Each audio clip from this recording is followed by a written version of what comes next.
And welcome to episode 69 of the Mutant Blitz Podcast. I'm your host, Josh Hennig.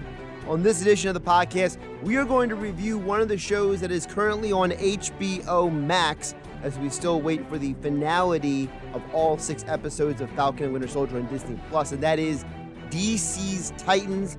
Season 3 is projected to come out later in 2021. The first 2 seasons are on HBO Max. So we're going to give you a review, an explanation of my thoughts on that show. Let's open the cold one and get started on episode 69 of the Mutant Blitz Podcast.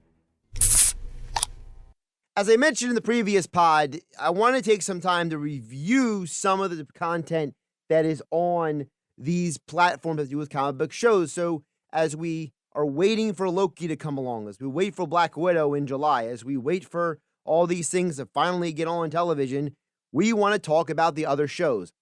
A show that I have been keeping an eye on for a very long time now. It's a show that used to be on DC's exclusive DC universe, which went belly up because, well, it was a bad project. But one of the good things to come out of it was DC's Titans. This was a very popular show. It had a strong cult following and is going to get a season 3 exclusively on HBO Max.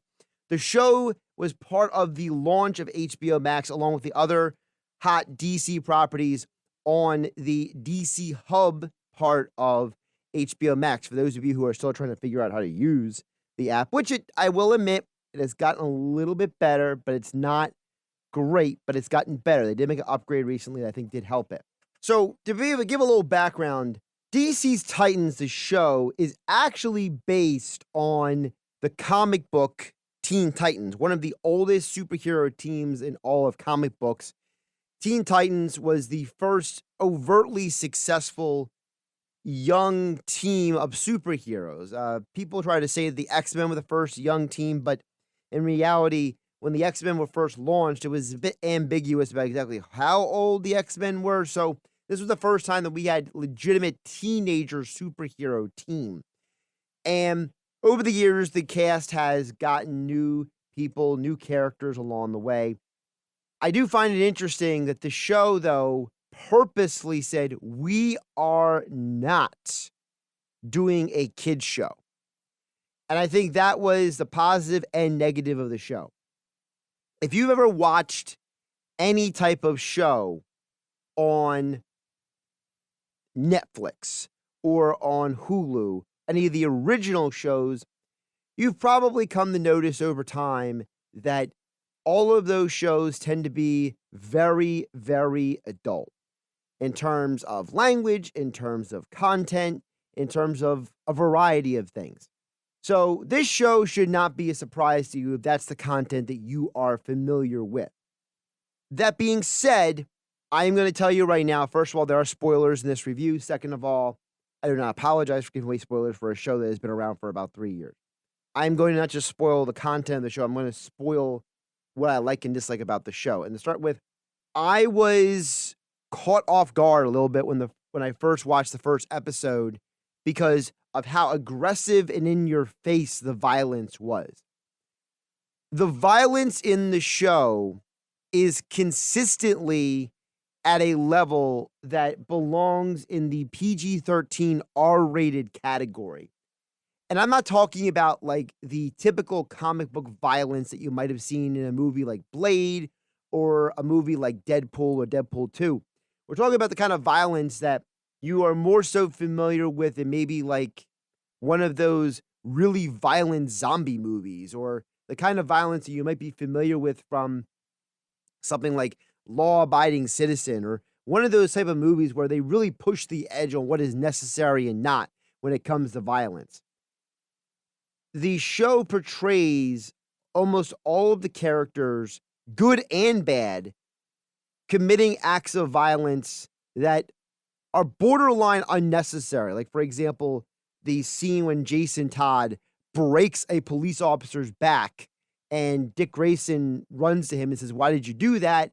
And he basically throws a bunch of F-bombs in his explanation for, how they got to teach the police a lesson to not mess with Batman and Robin. Very weird stuff like that happens in the show. The show also is very, very very liberal in its use of bleeding. I think there are times they just want an excuse to put blood on people, even if it's not necessary. So be prepared that this show is not just technically would be a rated R film if it was a film instead of being a TV show, but it is definitely TV adult. This is not a show for anybody who is even squeamish about anything. The use of adult language is also excessive at times. It's not consistently excessive, but it is excessive. There are moments in time where the show just doesn't have any cursing at all. And other points where it seems like the characters can't say anything but foul language.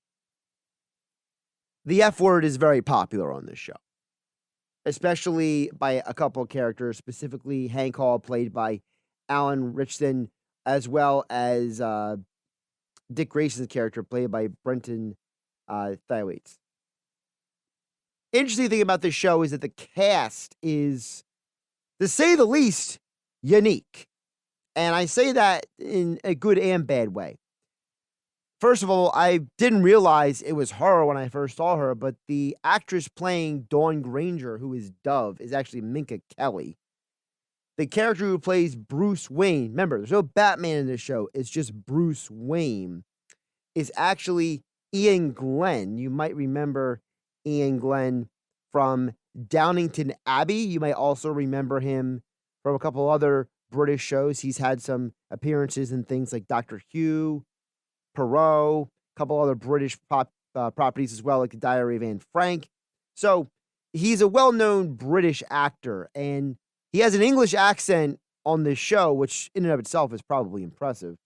But he does a very good job playing the role. He's actually one of the stars of the show, in my opinion. He does an incredible job of playing this version of Bruce Wayne that is separated from Batman. I think this show actually has a very good and substantive story. It takes some of the elements from the comics that I personally think were extreme and made them much more understandable, much more digestible, much more believable, shall we call it. Because when you're introducing grounded characters like Robin and Batman and Hawk and Dove, and then you're throwing in there Raven and Trigon, you're really pushing the limits on what is reasonable. But I think the show does a very good job at taking these concepts and making it more science fiction than it is comic book spectacular ridiculous. I think the story of having Dick Grayson, his reasons for why he leaves Batman, the reason why he goes out on his own, the reasons why he started the Titans, left the Titans, restarted the Titans, all are things that make the story much more substantive. One of the biggest changes from the comic books, though, for this show is Hawk and Dove specifically. In the comic books, Hawk and Dove were two guys who worked together, and their reasons they were called Hawk and Dove is with their styles of fighting. This show changes the origin of that to be much more what we know as New 52 DC, which is Hawk and Dove are basically dressed up almost like a hawk and a dove, and it's a guy and a girl. In this case, it is Dawn Granger playing Dove, and Hawk is being Hank Hall. And they have an on-again, off-again relationship, which is a kind of a side story to the overall bigger picture of this show. I also thought it was interesting that the show also threw a twist onto Dick Grayson's relationships with all of the Titans. First of all, I like the fact that they did make the characters older. I never liked the idea of you have a bunch of teenagers having to figure out everything. It's more like a young adult show, which fits the goal of the show, but also lends for them to be a little bit excessive when it came to other elements, as I mentioned, in the violence and the language. I like the fact that Dick Grayson is basically a mentor for Rachel Ross Raven. He is a best friend of Donna Troy, Wonder Girl. He is a nemesis of Slade Wilson's Deathstroke. He is a mentor. He is a friend. He is all these different things that I think makes the depth of Dick Grayson much more interesting and much more fun if you're consuming the show. But I will also say that the show tends to take some liberties with some concepts. So if you are a comic book diehard and you don't like retellings of stories, or if you're one of the people who got mad about how Christopher Nolan changed the name of Ra's al Ghul to Ra's al Ghul, maybe the show is not for you. If you appreciate good adaptations that change things to make them much more believable in the real world, then you probably can enjoy this show. A couple of the things that also happen in this show is it basically follows a story arc of Dick Grayson bringing the Titans back together in San Francisco in season 1. Season 2 is about why the Titans broke up in the first place and had them having to clean up their past, which has to do with Deathstroke. I actually really like the idea that Deathstroke is a villain that is not exclusive to a character. There are times in DC Comics where villains and heroes are exclusive to each other. And I like the fact there's a intermixing of things, how Lex Luthor is behind Cadmus, but you never see him, how Deathstroke, everyone knows who he is, but he is more of a Titans villain than he is a Batman villain. I love the fact that Batman is not interfering left and right. I think that makes the show much more fun and enjoyable and interesting overall. I like the fact that Bruce Wayne is kind of more of a side character than he is a central character. It allows the other characters to have room to grow and develop and evolve. The introduction of Rose Wilson, which is Slade Wilson's daughter, was a little bit clunky in season 2, but I did appreciate how they went about it. The introduction of Connor, which is known as Superboy, that was done well, but I think there could have been a little bit more liberty done in terms of his evolution as a character. I felt they tried to limit him too much to being this very specific aspect of him just not knowing about the world around him. But I did enjoy the fact of the interaction between him and other people. And listen, anytime you have a cool dog in a show, you're going to get a thumbs up from me because Crypto is a fun thing to watch, him interacting with the characters and doing his thing. Superpowered dogs are always fun too. I thought the element of the story in season 1 where Trigon comes to Earth and how he's manipulating people, I thought was a little bit of a stretch, but I understand why they did it because they had to make it at least somewhat believable. The whole haunted house thing and not saying that the house is a doorway to another dimension, I thought was a weak job by them. They made it a little bit too much with Trigon, like, oh, you'll figure it out. I think they fixed it up in season 2. They made things much more specific in their connectivity in the story. They didn't leave a lot of things to just figure out along the way. I appreciated that a lot. I think the show overall is an interesting show, but I am being very specific when I say the show is very violent. It is very adult content. There are scenes of nudity and suggestive sexual content. And realistically, the love triangle between Dick Grayson, Dawn Granger, and what's his name? Hank Hall, Robin, who becomes Nightwing, Hawk, and Dove, this love triangle they have, I thought was a little overdone. I understand they were trying to draw a new element into the show. I also didn't like the fact that Dick Grayson and Corey Anders had this ongoing relationship in season 1, and then season 2 comes along and it's almost forgotten about. I didn't like that either. I thought their handling of the relationships between the characters was a little bit clunky. There's this unspoken thing between Rachel and Gar, and it's are you two gonna date? Are you not gonna date? Are we not having them date because they're supposed to be teenagers? I mean, it was just so, it just wasn't done very well, okay? Donna Troy and her relationship with everybody felt a little bit awkward in the first season. In the second season, they cleaned up a lot of the explanation for it. I thought that the relationship between Rose and Jason Todd was a little bit forced. I like the fact that Jason Todd is evolving on his own into being this anti-hero and it's not being forced on you like it was a little bit in the comics, which leads us into what season 3 is going to be. I thought overall the show is actually a good show. If you can get past the aggressive violence and the unnecessary language for about 25% of the time.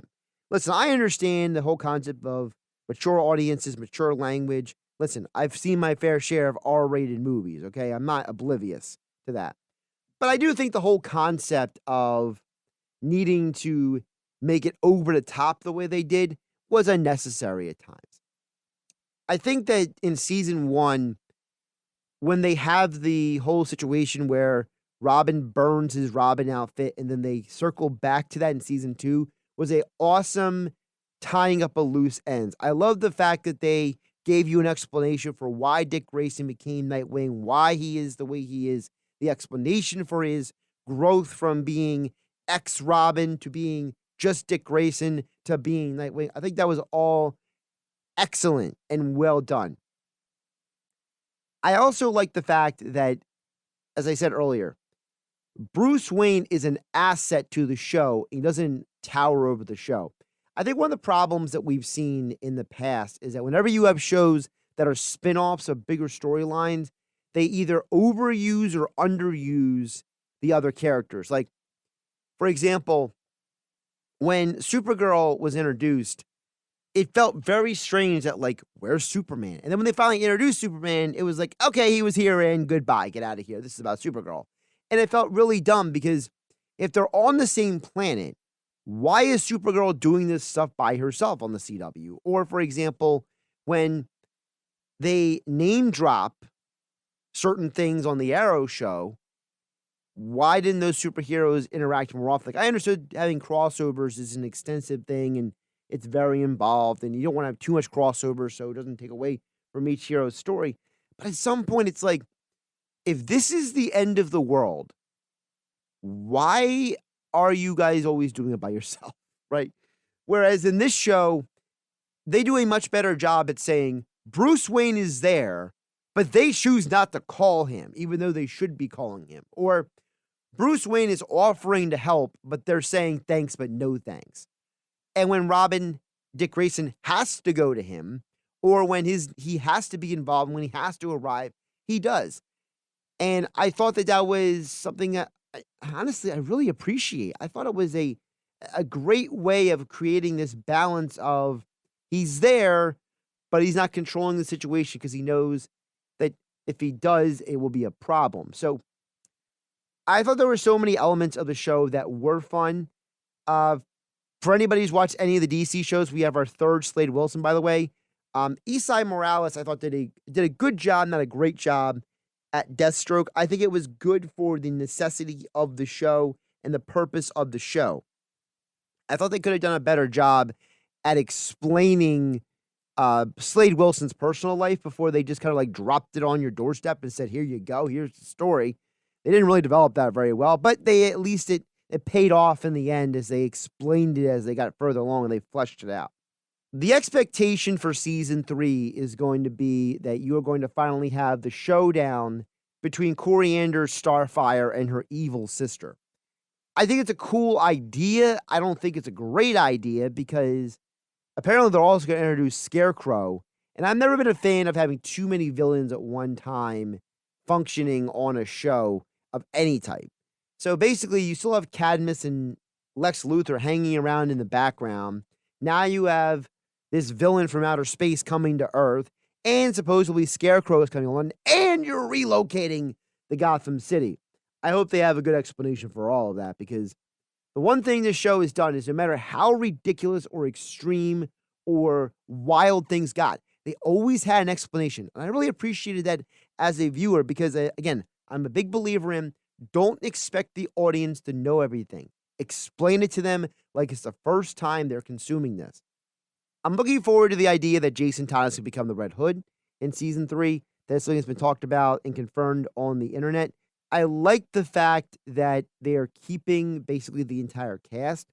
I'm going to have to figure out exactly how they're going to make this work when the show finally comes out. But this idea that you're going to have basically 3 villain elements all functioning within the show, I think is going to be a balancing act that I'm curious to see if it actually works out or not.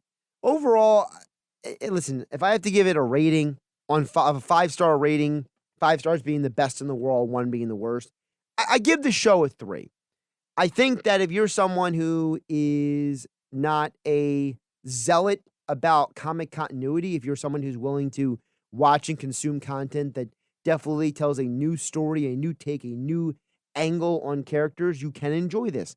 If you're someone who can get past the excessive violence that is probably the most violent comic book thing I've ever seen, then okay, this show can work for you.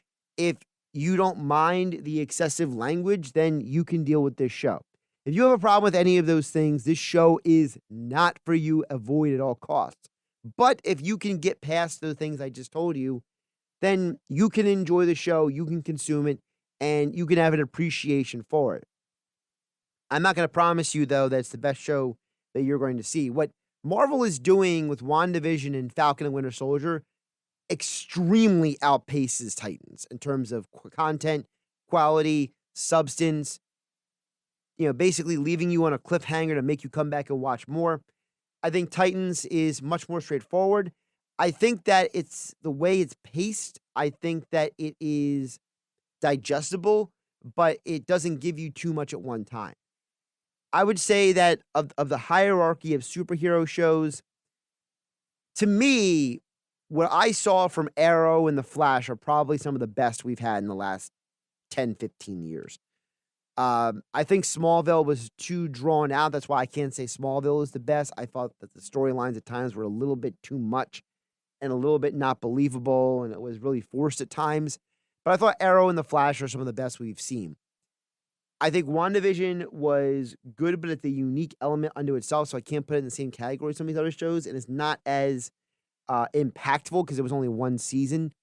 So I would say that as of right now, if Arrow and The Flash are the best there is, and Smallville is kind of like the forerunner, basically the godfather of what we see with these shows today, that Titans is basically a Showtime HBO show version of superhero shows.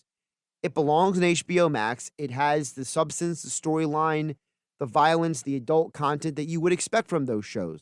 In order for the show to stay successful, though, because they have already ordered a season, not just season 3, but season 4, they have to continue telling a good story. Do not expect the audience to know everything that's going on at all. Because, listen, even me as the comic book geek that I am, there were things I had hit the pause button and look up at times because certain things didn't make sense. Once I looked it up, I was like, all right, now I understand. Now I can continue. So if I have to do that, don't assume the audience knows everything. Let them consume and digest the show as it comes along. I hope that the third season isn't too much and it doesn't destroy the vibe of the first 2 seasons, which was building like steps, like chapters, like building a foundation and building from there. I hope it doesn't give you too much, too fast, too extreme. Because I think it made the show interesting was that they didn't give you too much too early. So I think at the end of the day, this style of storytelling works for DC. I don't know if this is going to be consistent across the board in terms of the other shows they plan on doing, but I think that this style of storytelling can work. But if you expect general audiences to consume it, this is not a general audience show. This is not like anything that Marvel is doing. This isn't even anything like the CW is doing. This is an extreme level of adult content. And I don't mean adult content in terms of sexually adult. I mean, because there is a little bit there. I mean adult content in terms of the violence, in terms of the language. So those are your warnings if you're going to consume the show. Again, I give it a 3-star out of 5-star purely for the storytelling and for the excellent acting. It would have been higher if the other elements weren't there. Because like I said, it felt like sometimes they were just looking for an excuse to find people bleeding. And let me be honest with you. I've seen the same fight scenes and people don't bleed anywhere as much as that. And I'm pretty sure in reality, people don't bleed like that. The way that they do the excessiveness of the gore sometimes. Thanks for listening to this edition of the Mutant Blitz Podcast. I hope you enjoyed this little summary review of the content that is on the platforms. Again, we will keep doing this until Falcon and Winter Soldier concludes, and we'll do a review and recap of that. And then we'll have more content to review before the Loki show comes along and ends. And then by the time Loki's done, Black Widow, summer, July, this year. We finally get back to Marvel movies. Who would have thought? Of course, it'll be interesting to see how Marvel plays out the schedule, because we are apparently supposed to have 3 Marvel movies in 1 year. So we got a lot to talk about in the coming months. I'm Josh Hennig. Hope you enjoyed this edition of the Mutant Blitz Podcast. Hit that like button and subscribe. Share it. Tell your friends. I appreciate the support. I'll catch you next time.